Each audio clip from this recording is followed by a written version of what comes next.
Welcome, dear students. In my previous lesson on fear, I spoke about how having fear is natural and normal. This might seem self-evident to some of you, but if you have a derogatory or judgmental attitude towards fear at an early age, then experiencing them is not only defined by the fear, but there is an additional layer of embarrassment and shame. And that complex can create an unwillingness to search within yourself to discover them or admit them, because the amount of discomfort and pain becomes excessive.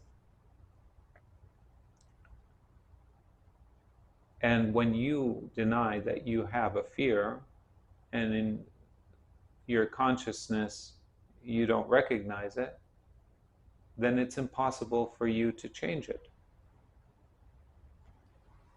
So first, we have to be capable of seeing these things within ourselves, and the more accurately we can see it with a sober emotion, the more empowered we are to be able to heal it. And how do we heal it?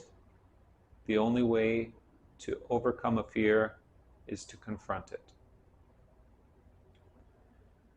Now, if you suffer from many fears, then it's likely that you're not practiced at confrontation. This is sadly quite common. But it is possible for anyone to heal this part of themselves. How do you practice confrontation? Well, you have basically two strategies that can work together to increase your success. The first strategy is to make whatever it is that you're fearful of smaller. So, for example, if I have a fear of snakes and I go into a state of panic when I confront a snake, then I don't start by going and holding snakes. I start maybe with looking at a snake. And if the fear emotion arises, but I can still tolerate the experience, then that has a therapeutic effect. From there, I know it's time for me to move forward to a more challenging level and make the fear that I'm confronting bigger. Is I put myself in the same room with a snake in a terrarium of some sort, or a glass aquarium, and feel the threshold of where I'm confronting that emotion. That exposure, consistently and progressively making the challenge greater, will bring me to a point where eventually I can hold the serpent and be able to master that level of confrontation. So start out small, work your way up. The second level is to become stronger. Yoga distinguishes itself from other types of spiritual and philosophical traditions in that it has many practices that are specific to strengthening different parts of yourself.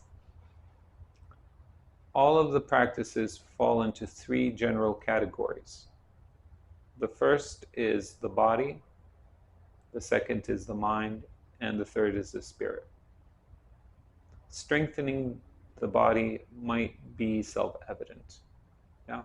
You work on your strength, your stamina, your flexibility, and any other metric that will influence your resilience and robustness.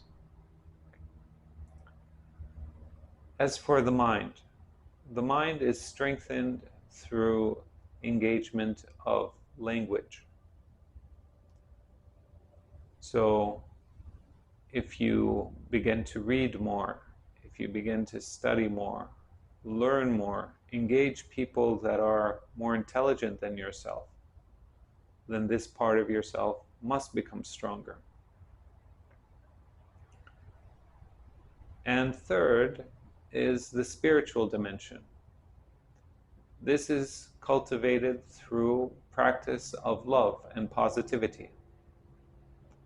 The more you practice your affirmations of oneness with the world, yoga, the more the exercise of sharing positivity with the world seems like a reconnecting with greater aspects of yourself. Loving things that are beautiful and friendly and pleasurable are easy. Loving things that are counterintuitive, things that are difficult, that are unhealthy, that are ugly, that might be even dangerous to you. These are the thresholds to where you can practice extending this aspect of yourself. This is the most powerful aspect of your being because it is not bound by the limitations of the physical world of the body and the mind. It is transcendent. So, cultivating strength in all three aspects will enable you to become more courageous and confront your fears. The word yoga sadhana means daily yogic practice. So your consistency in doing this will give you the greatest opportunity for growth. I hope you take advantage of that and cultivate the greatest strength that is possible within you. This would be the highest gift that you can share with the world. I hope to speak more about the fear emotion and other emotions in future lessons, and I look forward to seeing you all there. God bless.